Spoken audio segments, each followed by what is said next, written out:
Heyo, Jesus here of Zero and Jesus, and going to be taking you through day one of Valheim. Just showing you how to get some resources, how to map out the land right around you, what you want to gather, what you want to build, and basically just so you don't have to spend the first night still working, trying to build a shelter and all that kind of stuff. So, okay. So the Valkyrie just dropped us off in the center of the sacrificial stones, and this is the raven that will be pestering us all through the beginning. Whenever you do something new, the raven pops up. So right now I just touched that rune stone, which shows us where the first boss is. I think there's 6 bosses total. Alright. So something that makes it easy is you can see that there's grass by default. What I like to do is I like to go into the graphics and just set the vegetation to low. That removes the grass. I do it for 2 reasons. 1, I run on an older laptop. And 2, it makes all the resources on the ground much more visible. So here I'm just gathering up stones and wood, which you just can't get enough of. And then I've also found a couple raspberry bushes, so I'm going to go ahead and eat one right away, which it's like there are always, at least that I know of, there's always a little bit of food right outside the sacrificial stones. They think they do that just so you're not helpless to start with. So there, I found some mushrooms as well, and again I'm going to eat a mushroom. You should always have something in your stomach. Boosts your health and your stamina. Health, makes you sturdier when you get attacked in the beginning, like this guy's going to do right here. And then your stamina is good for doing things like cutting down trees, running, jumping, any activity. So, alright. This is a Grayling. Graylings are probably the easiest enemy in the game, in that they're not very tough. As you can see, I can block one just with my fists, like that. And when you block it, they get stunned. Not too hard to kill with just your fists as well. And then a huge thing that makes them easy is they really telegraph their attack. So it makes it very easy to do the perfect parry and get that stun on them. Alright, so as you can see, I just marked where I found a raspberry bush. Highly suggest you do that because they do regrow, so even later in the game you'll be having recipes that still need raspberries, and if you mark them on the map to begin with, you'll know where to go just to grab some real quickly instead of having to look for them. Alright, crafted the stone axe to cut down trees. Now I'm crafting a club for defense, or I should say for attacking. Some people like just using the axe to as a weapon as well. I don't, just because it degrades, the tool when you use it as a weapon, and also it's not very good as against creatures that are weak to blunt. That's where you need the club. For example, like skeletons. Skeletons are very tough to take down with an axe. Alright, so in the beginning, any wood, any stones you see, all of it, grab it, because you're going to need it. And anything you don't use, you can always just throw in a chest or something for later. If you happen to see any boars in the beginning, kill them, because you're going to need them for leather and meat.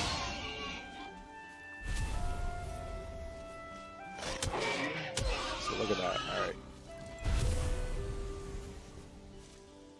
And I got a boar trophy. That, I don't even know if I found a good use for those, but see, now that I have the club, they're gonna run. Okay, and you can see I found another little raspberry gathering. So I grab those, and then I just try and centrally locate myself, go to the map. I use the dot, and then I just tag it RB for raspberry. Mushrooms I flag as MR, blueberries BB, I keep it pretty simple just because I know my own naming convention, but again, what that really helps me do is later in the game I can just go to those spots when I need to re-get those resources. Also, if you notice, the raspberry bushes are brighter green than regular bushes, so you'll come across sometimes, I've seen bushes that are bright green but don't have raspberries. They eventually will, so don't chop those down.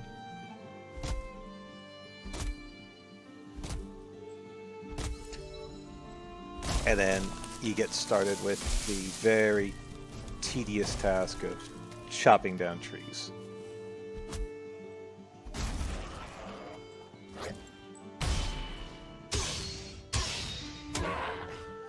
Now, it's like a Valheim rite of passage to die by a tree that you chop down because they fall in like a random direction. I haven't seen of any way to control the direction they fall. So when you first chop a tree down, whatever way it falls is just random. After that, then it just falls according to gravity. Meaning that like once you chop the initial tree, then the log that remains, like this one right here,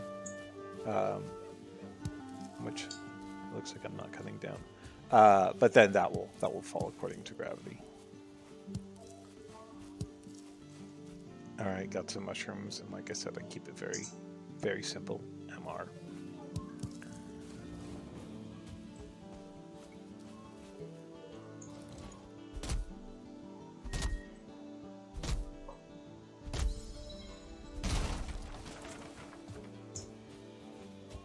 I'm really going to avoid that one. Okay. All right. There's a deer up there. It's really tough to kill deer before you get the bow. You have to stealth them. But deer give out some valuable resources. They give out the deer skin and the deer meat. Both are used. Deer skin is used in a ton of things. Deer meat used for some pretty potent food. Alright, so now that I crafted a hammer, I'm going to start building. I built a work table here, which gives me access to all these build pieces. You can see they're just flooding the screen, and now they're all open up. So now what I'm going to do is I'm just going to build a very small and utilitarian place to stay for the first, couple evenings. And the reason being is that at night you can get more creatures that come out. Plus, you can be impacted by the cold, and I think the cold reduces your stamina regeneration, so makes fighting a little harder.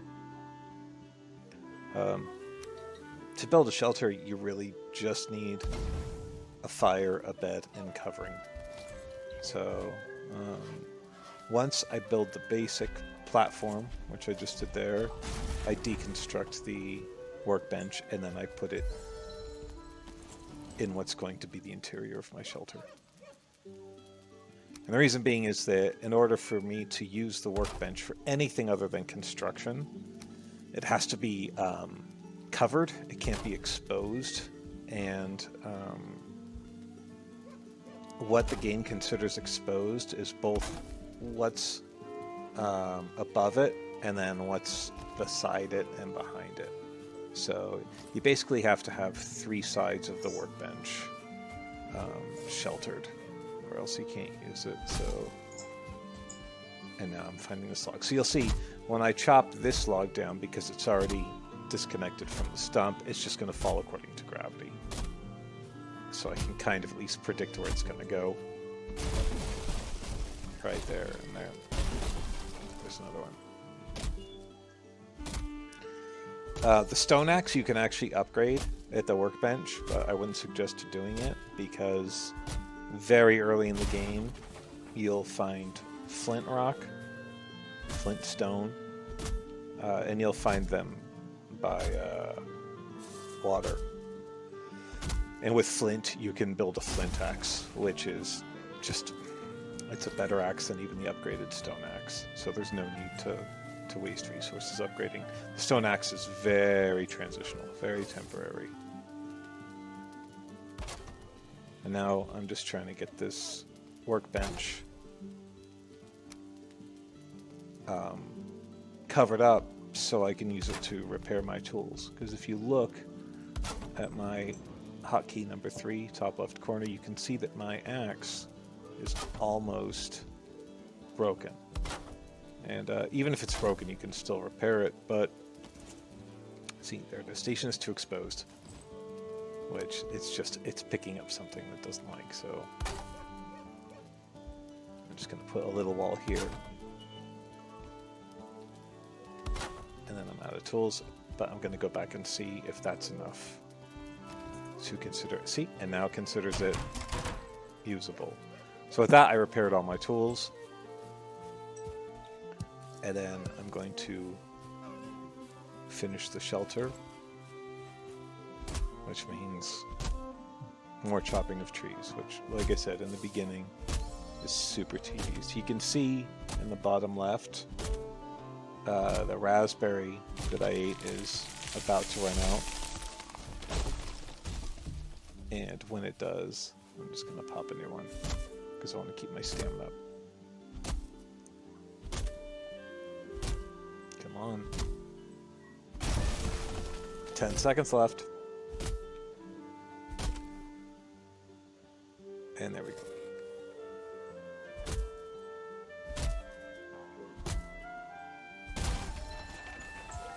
Once you improve your axe, this becomes so much easier.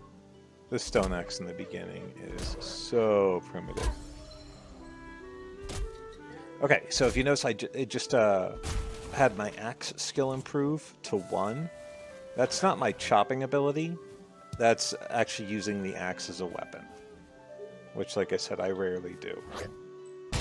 But because that was the first time I actually used it as a weapon, it improved the skill.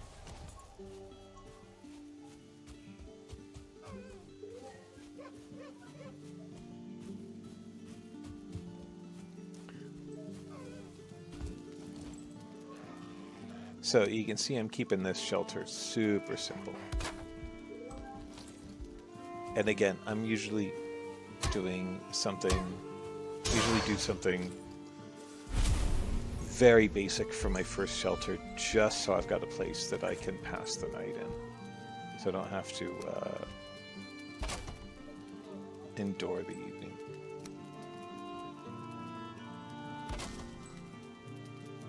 It's pretty symmetrical. I'm using the 45 angle roof. So here I'm trying to place the peak of this roof, and you'll see in this game it's very finicky trying to get some of this stuff to go in. The way you want to get this stuff to snap is by aiming the center at the edge that you want it to snap against, and that's how it'll figure it out. So you see, like, I aim it right against that edge right there, and then it figures out, okay, that's where you want to put it. And of course I don't have the wood to do it.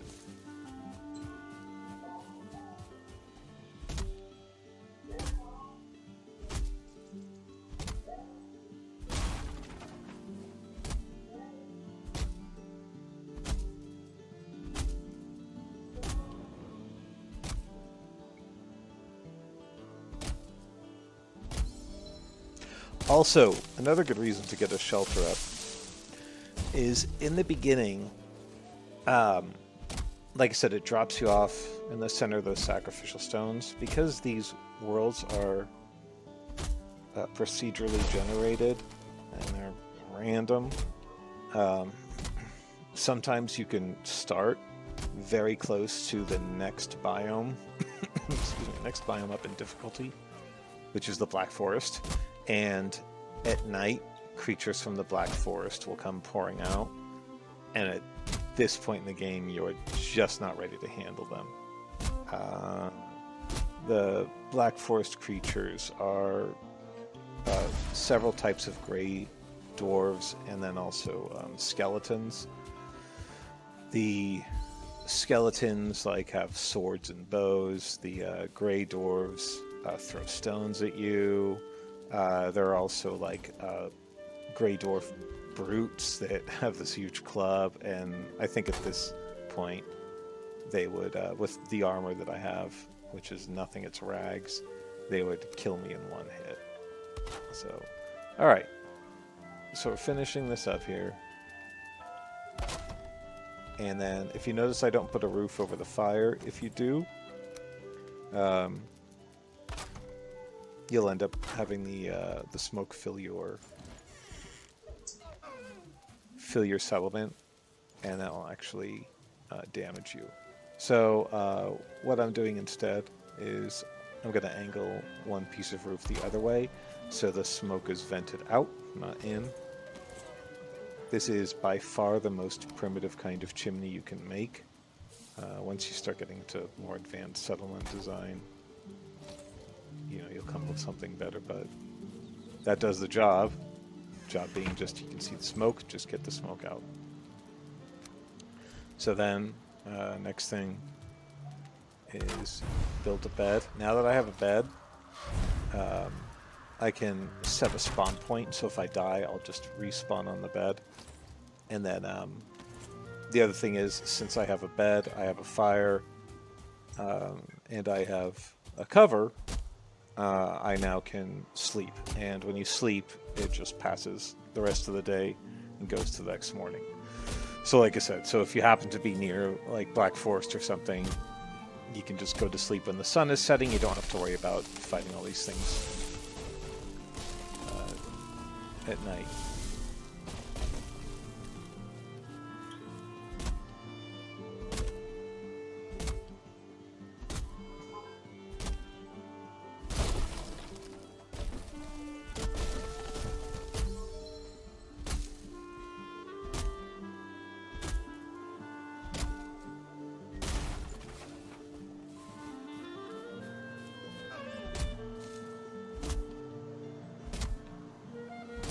The other thing I throw in my first shelter is I throw a couple chests, just because you gather a lot of stuff in the beginning that you don't really use until later. See, watch out for the logs.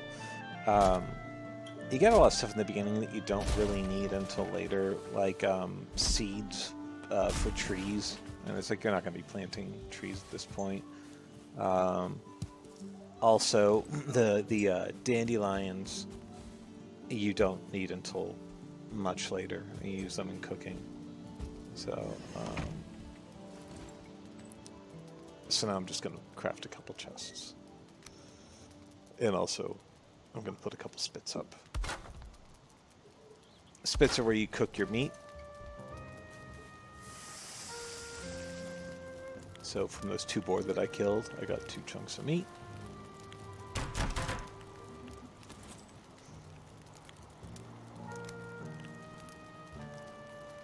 And I'm debating on where to put the chests. I'm just going to put them right here by the fire.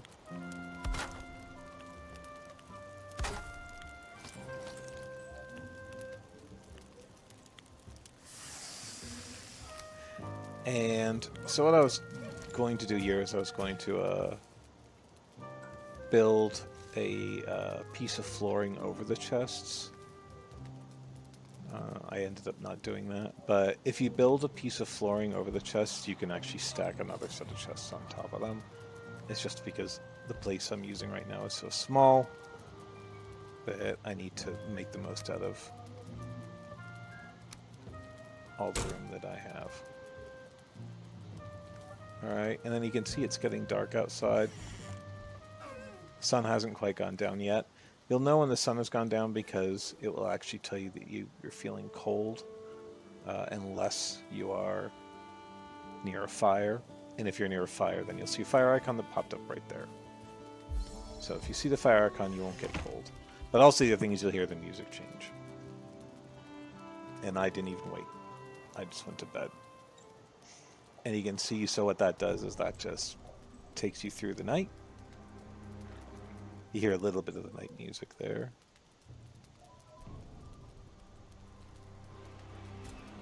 And you can hear it here, but it's going to quickly change back over to the day music. So that's it. Now I got my shelter from here. It's just like hunting deer. exploring more. You want to get boar and deer for leather and hide and meat. Um, like I said, then you also want to find like some water, get some flintstone for building a better axe, and then just scout out the area. Find out like where the nearest black forest is, because you're going to want to make a note of that for later once you get leather armor and everything built.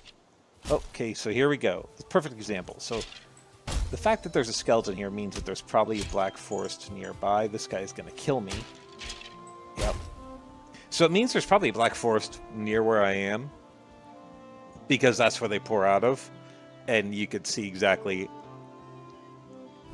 how easy it is for them to kill you when you're not ready for it.